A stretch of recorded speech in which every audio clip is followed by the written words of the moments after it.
जय हिंद दोस्तों। देखिए, इस वीडियो में हम बात करेंगे एम्ब्रोलाइट डी सिरप के बारे में। ये पीने की सिरप आती है, बड़े लोगों में चलती है। इसके बारे में जानेंगे, इसके बारे में इसके फ़ायदे जानेंगे, इसके रिव्यू जानेंगे, डोज जानेंगे, साइड इफ़ेक्ट जानेंगे। तो भैया इसके अंदर आता है 3 कंटेंट। ये टैबलेट इंडिया कंपनी के द्वारा बनाई जाती है।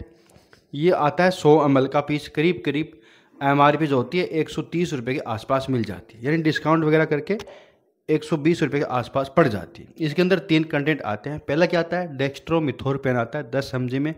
दूसरा क्लोरफेनरामाइन आता है 2 mg में। और तीसरा फेनिलेफ्रिन जो इसके अंदर 5 mg में आता है। ये सब एडल्ट डोज है। ये जो एडल्ट डोज है, इसके अलावा बच्चों की सिरप भी आती है जूनियर, उसके अंदर ये दोनों आते हैं, डेक्स्ट्रोमिथोरपेन और क्लोरफेनरामाइन। फेनिलेफ्रिन नहीं आता साथ में, बड़े लोगों में फेनिलेफ्रिन आता है।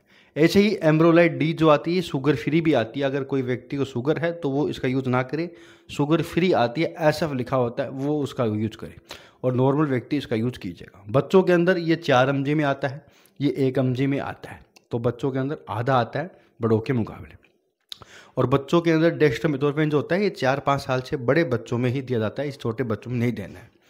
अब समझते हैं भाई बड़े आदमी में क्यों दिया जाता है, कैसे काम करता है। देखिए, ये ना सूखी खांसी में चलता है। डेक्स्ट्रोमिथोरपेन क्या होता है, कफ सपर्जेंट होता है।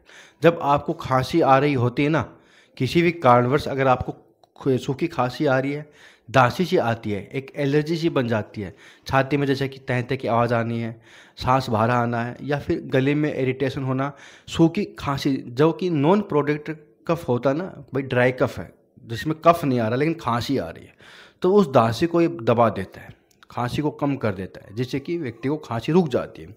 लेकिन प्रॉब्लम ठीक नहीं करता है, सिर्फ खांसी को दबाता ही है। प्रॉब्लम ठीक करेगा, अगर कोई इन्फेक्शन है तो एंटीबायोटिक करेगा, अगर वायरल है तो धीरे धीरे अपने आप चली जाएगी। इस तरीके से होता है। तो ये क्या करता है, खांसी को दबाने का काम करता है, जिससे कि खांसी रुकने से व्यक्ति को आराम मिले। कई बार बहुत ज़्यादा खांसी आती है, छाती में दुख नहीं लगता है, उल्टी भी हो जाती है व्यक्ति को। इनके अलावा क्लोरफेनरामाइन होता है एंटी एलर्जिक सोल्ट। ये दोस्तों एलर्जी में प्रॉब्लम में काम करता है। जैसे कि अगर आंखों से पानी आ रहा है, खांसी के साथ साथ जुकाम भी लगा व्यक्ति को, नाक से पानी आ रहा है, नाक बह रहा है, तो वहाँ काम करता है। फेनिलेफ्रिन तीसरा है, ये डीकंजेशन होता है, गला खराब है, जकड़न है, जाम है, नाक बंद है, सर में भारीपन महसूस होता है, तो वहाँ काम करता है फेनिलेफ्रिन। तो ये कोल्ड की प्रॉब्लम में भी काम आती है और खांसी में भी काम आती है, यानी खांसी जुकाम की ट्रीटमेंट में डॉक्टर इसको देते हैं। हाँ, वो अलग बात है भाई, वायरल है, एंटीबायोटिक है, साथ में चल सकती है। अब समझते हैं भाई डोज क्या होती है बड़े आदमी में। तो भैया इसकी जो डोज होती है, एक तो डिपेंड करता है आपके डॉक्टर के हिसाब से। दूसरा, इसकी जो डोज हो सकती है व्यक्ति को 5 ml सुबह शाम, या फिर थोड़ी अगर ज़्यादा प्रॉब्लम है तो 10 ml सुबह शाम भी हो सकती है।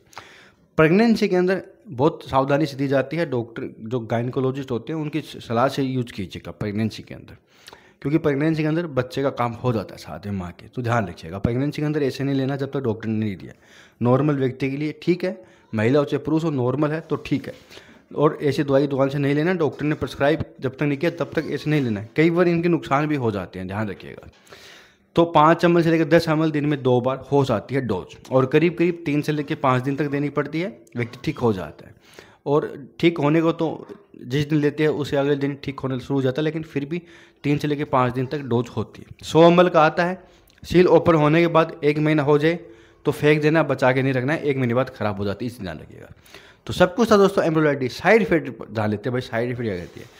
तो देखिए, ऐसे तो कोई नुकसान नहीं करती। कई बार ये जब यूज़ करते हैं तो व्यक्ति को नोजिया होना, पेट में दर्द होना, स्टमक अपसेट होना, खांसी ज़्यादा आना, पेट दुखना, हार्ट रेट बढ़ जाना, तो थोड़े बहुत साइड इफेक्ट है। किसी को नहीं जचे तो नहीं लेना है। तो सब कुछ दोस्तों एम्ब्रोलाइट डी सिरप के बारे में। बहुत बहुत धन्यवाद।